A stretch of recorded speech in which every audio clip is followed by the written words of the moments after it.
નમસ્કાર દર્શક મિત્રો, ખબર છે .com પરથી હું દ્રષ્ટિ આપ સૌનું સ્વાગત કરું છું. દર્શક મિત્રો, ઘણી બધી વાર આપણે ઘણું બધું સાંભળતા હોય છે. ઘણા બધા લોકો વાતમાં ઘણી બધી કહેવતો બોલી જતા હોય છે.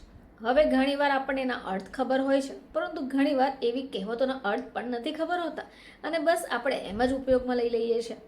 હવે જો અચાનક તમને કોઈ પૂછી લે કે તમે આજે બોલે એનો અર્થ શું, તો તમે શું જવાબ આપશો?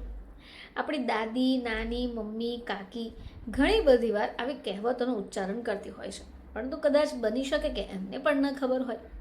તો આજે આપણે આવી જ એક કહેવત વિશે જાણીશું. તમે આ કહેવત તો ચોક્કસપણે સાંભળી જ હશે, તમે બોલી પણ હશે, પરંતુ બની શકે કે તમને તેનો અર્થ ખબર જ નહીં હોય. ચાલો આજે અમે તમને જણાવીશું કે આ કહેવતનો અર્થ શું છે.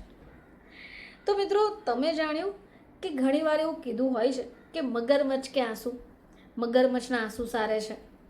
હવે કહેવતનો અર્થ તો એ છે કે મગરના આંસુને જુઠ્ઠા છે, પરંતુ એવું શા માટે? મગરના આંસુને જુઠ્ઠાણું કેમ કહેવામાં આવે છે? તો બાળપણથી જ આપણે આવી કહેવતોને સાંભળીએ છીએ. ઘરના લોકો હોય કે બહારના લોકો, ઘણા લોકો એવું કહેશે કે મગરના આંસુ ન વહાવો.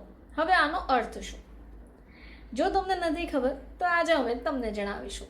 તો જ્યાં કોઈ વ્યક્તિ કે પ્રાણી ભાવનાત્મક રીતે રડે છે, ત્યારે ફક્ત મગર એક એવું પ્રાણી છે જે લાગણીઓ વગર પણ આંસુને વહાવી શકે. હવે આંસુની વાત કરી રહ્યા છે, તો આ આંસુ ટીયર ડિટેક્ટ દ્વારા બહાર આવતા હોય છે. હવે મગરની વાત કરીએ તો જ્યારે મગર તેના શિકારને ખાવાનું શરૂ કરે છે, ત્યારે તેની આંસુ ગ્રંથિઓ ખેંચાય છે. હવે આંસુ ગ્રંથિમાં તણાવને કારણે મગરના આંસુ બહાર આવવા લાગે છે.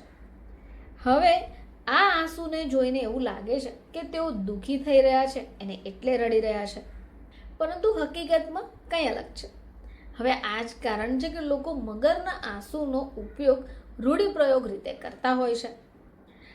મગરના આંસુમાં મોટી માત્રામાં ખનિજો અને પ્રોટીન હોય છે, જે માખીઓ ખાઈ જતી હોય છે.